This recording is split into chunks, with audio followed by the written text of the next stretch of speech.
Hello दोस्तों, मैं रस बता रहा हूँ। काव्य सौंदर्य के तत्व में क्या आते हैं? पहले आता है रस है, ठीक है, अलंकार, फिर आता है छंद। तो इसमें रस ले लिया है हमने। 11-12 तरह के, तुम्हारे 11 तरह के लगभग रस है मुख्य रूप से, तो उनके बारे में मैं बता रहा हूँ। ठीक है, ठीक है बच्चों। तो देखिए, सबसे पहला डंडी ले रही। डंडी कहाँ है? डंडी कहाँ? डंडी दे दे, ठीक है, डंडी दे दे। देख डंडी, देख रौद्र रस क्या होता है? सबसे पहला क्या होता है? रौद्र रस। रौद्र रस का स्थायी भाव क्या होता है? क्रोध। ऐसे लिखना है, रौद्र रस का स्थायी भाव क्या है?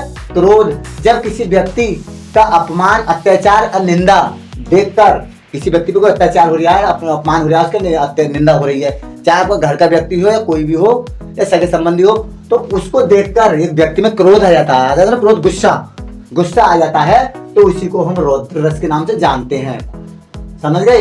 विभत्स, इसे कहते हैं जुगुप्पा। क्या होता है? विभत्स को हम पढ़ लेते हैं जुगुप्पा। क्या होता है? जुगुप्पा घृणा। घृणा किसी की पीव है, पीव माने मवाद जो होती है, इसे बोलते हैं। चर्बी, मांस आदि, ये तो एक उदाहरण है। ये आदि, ये किसी गलत, किसी की शकल पे कुछ चीज, कुछ भी गलत देखकर हमें जो है घृणा हो जाती है। तो विभत्स का स्थायी भाव है जुगुप्पा या घृणा है। जब ये देखकर हमारे घृणा पैदा हो जाती है, घृणा माने अरे घृणा, नफरत, जब हमें नफरत पैदा हो जाती है तो उसको विभत्स रस बोलते हैं। नेक्स्ट आता है करुण रस। करुण माने करुणा, तो देखो दया आ जाती है, करुणा आ जाती है, तो हमें दुख होता है बड़ा, ठीक है। अरे हाँ देखियो, मुझे तो तरस आ रहा है, मुझे तो बहुत तरस आ रहा है, मुझे तो बहुत दुख हो रहा है, ठीक है। जब इस तरह की भाव, हमारे इस तरह की भाव उत्पन्न होता है हम पे, तो ये क्या होता है? ये विनाश या अनिष्ट, विनाश या अनिष्ट, या किसी की मृत्यु है, या किसी का बुरा, या किसी का नुकसान आदि पर जो हमें शोक या दया या दुख, दया तो हम करते हैं, जो करुणा आती है या जो हमें दुख होता है, उसको हम करुण रस के नाम से पुकारते हैं। इसलिए विनाश या अनिष्ट होता है किसी का, ठीक है।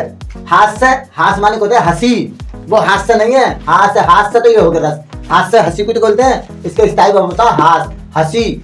जब किसी चीज को देखकर हंसी आ जाती है, जैसे किसी जोकर की ड्रेस है, कोई बाणी है, कोई बाणी से हंसाता है नहीं ठीक है, या जो है किसी की चेष्टा होती है, हाव भाव, किसी का शरीर का आकार से मैं कर लगूं तो हंसी आ जाएगी, और आदि से हंसी उत्पन्न होती है, तो उसे हम क्या बोलते हैं? चलता है, लिख लिया तू, जा आगे। क्या है? हंसी हो गया। श्रृंगार, श्रृंगार रस किस तरह का होता है? देख, 2 प्रकार का होता है। श्रृंगार का मतलब रति, रति मतलब है मेल, विभाव, अनुभाव और संचारी भाव, इन तीनों के मिलन से रति होती है, तो सुख प्राप्त होता है। 2 तरह का होता है, संयोग श्रृंगार।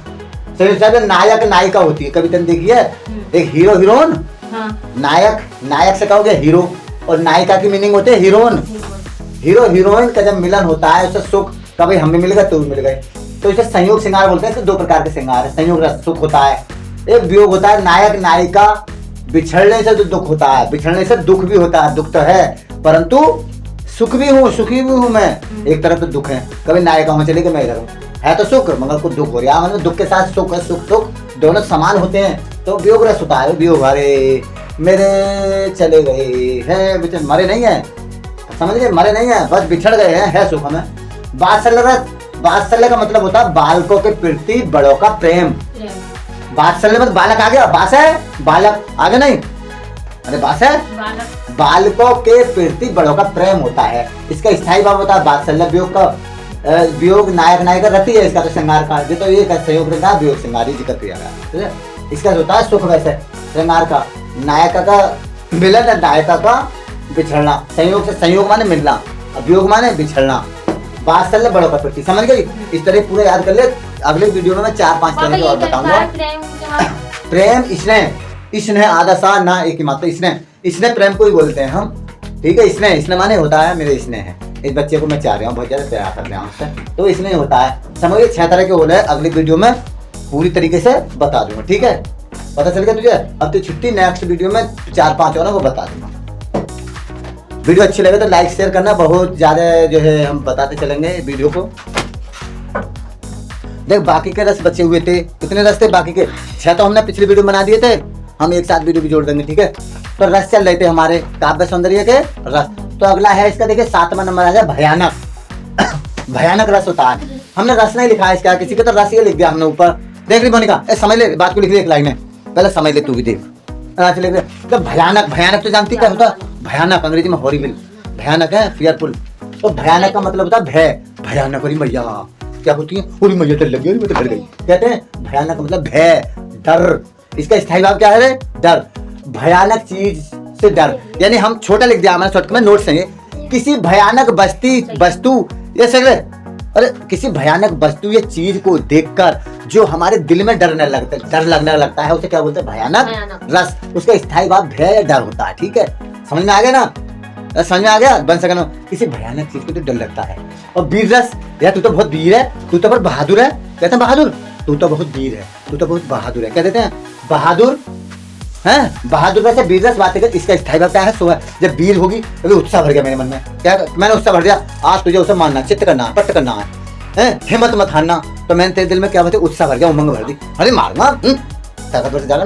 तो इसका स्थायी भाव उत्साह है। उत्साह को अंग्रेजी में और दूसरे हिंदी में कहते हैं जोश। क्या बोलते हैं? जोश। उत्साह को एनर्जी बोल देते हैं अंग्रेजी। तो जोश, हमें जोश भर गया साहब। तो इसे किसी पर विजय पाना, किसी शत्रु पर विजय पाना, किसी दुश्मन पर विजय पाना, किसी को हराना, वही तो इसका होता है, किसी पर विजय पाना। इसके डिटेल में क्या लिखेंगे? देखो ऐसे लिखते हैं वीर रस। वीर रस का स्थायी भाव जोश होता है, किसी व्यक्ति या दुश्मन आदि पर विजय पाना, तभी तो वीर हो गए हम, बहादुर। अब अगला देख रहे शांति। शांति ओम, शांति शांति ओम। तो हम तो भैया सांसारिक जीवन से विरक्त होकर शांत जीवन व्यतीत करना चाहते। दुनियादारी से कोई मतलब ही नहीं, हमने घर छोड़ा, दौलत छोड़ी, सब कुछ छोड़ा, अब हम शांति का जीवन व्यतीत करना चाहते हैं। तो इसका निर्वेद शांति का, निर्वेद शांति को, इसके स्थायी भाव है निर्वेद। सांसारिक जीवन से विरक्त होकर शांत जीवन व्यतीत करना। सांसारिक जीवन से तुम्हें कोई मतलब नहीं रह जाता। अगला क्या है? अद्भुत। अरे भाई बड़ा अद्भुत, विस्मय, आश्चर्य। अरे भाई बड़ा लंबा झूला है, मैं तो जो अद्भुत हूँ। अद्भुत पड़ गया। अद्भुत मान अद्भुत, अनोखा। अद्भुत माने बड़ा अनोखा झूला है। विस्मय, आश्चर्य होगा किसी चीज को, किसी असाधारण वस्तु को देखकर मन में आश्चर्य होना। असाधारण है तो वो सादा थी, है? सादा क्या होता है? एक आदमी 5 फुट का है, तुमने देख लिया 50 फुट का आदमी। अद्भुत चीज तो हो गई, अनोखी निराली वस्तु को देखकर मन में जो आश्चर्य पैदा होता है उसे हम अद्भुत रस कहते हैं। अद्भुत रस का स्थायी भाव विस्मय। विस्मय को अंग्रेजी में सरप्राइज बोलते हैं। अद्भुत, अनोखा, निराला, और सी बोलते हैं विचित्र, बोलते हैं ना विचित्र। तो अगर ये है पूरा वस्तु को देखकर। अब नेक्स्ट कौन सा है? नेक्स्ट कौन सा है भाई? 11 नंबर, भक्ति। क्या है? भक्ति रस। भाई तू तो भक्ति में लीन हो गया। क्या हो गया? तू क्या हो गया? भक्ति में लीन हो गया। स्थायी भाव है उसका देवरति है। देवरति को हम दूसरी भाषा में देवता विषयक रति कहते हैं। देवता विषयक रति। अरे देवताओं के साथ घुल मिलने से जो हमें भक्ति मिलती है, आनंद मिलता है, वो क्या होता है? देवरति। देवी देवताओं के प्रति प्रेम, देवी देवताओं के प्रति प्रेम, कृष्ण के प्रति प्रेम, राम के प्रति प्रेम, अन्य किसी और देवी देवता के प्रति जो प्रेम होता है उसे भक्ति रस बोलते हैं। स्थायी भाव इसका देव विषयक रति है, देवरति। जिसमें सही कंप्लीट हो गए। ये नोट्स अपने पास बना रहे, जीवन में पूरे काम आएंगे। कब आएंगे जो काम? जीवन में नोट्स बना के लग गए, इन्हें बार बार नहीं भूलोगे, इतनी शॉर्ट है। पूरे को मैंने शॉर्ट बना दिए, तुमने आधे पेज में आ गए होंगे लगभग, हैं? और उसके बाद क्या चलेंगे तुम्हारे? बताओ नेक्स्ट टॉपिक क्या हो? अलंकार। अरे अलंकार पढ़ाऊंगा आगे। छंद ना, अलंकार देखिए। अलंकार के बाद तुम्हारा छंद रहेगा। 2 नंबर तुम्हारे से पक्के कहीं चपर कर नहीं जाएंगे। और दूसरी बात, किसी भी कंपटीशन में जाएंगे, नौकरी के पूछे जाते हैं कौन सा है। इसमें से कोई दोहा भी ले सकते हैं, उसे पढ़ के तुम्हें देखना है। दोहा चौपाई उसे आदि कुछ भी ले सकते हैं, उसमें पढ़ के बताना है कौन सा रस है। ठीक है, अलंकार पूछे जाएंगे और नेक्स्ट आ जाएंगे छंद। छंद अलंकार दोनों चीजें आ जाएंगी। ठीक है, कंप्लीट हो गया तुम्हारे टॉपिक।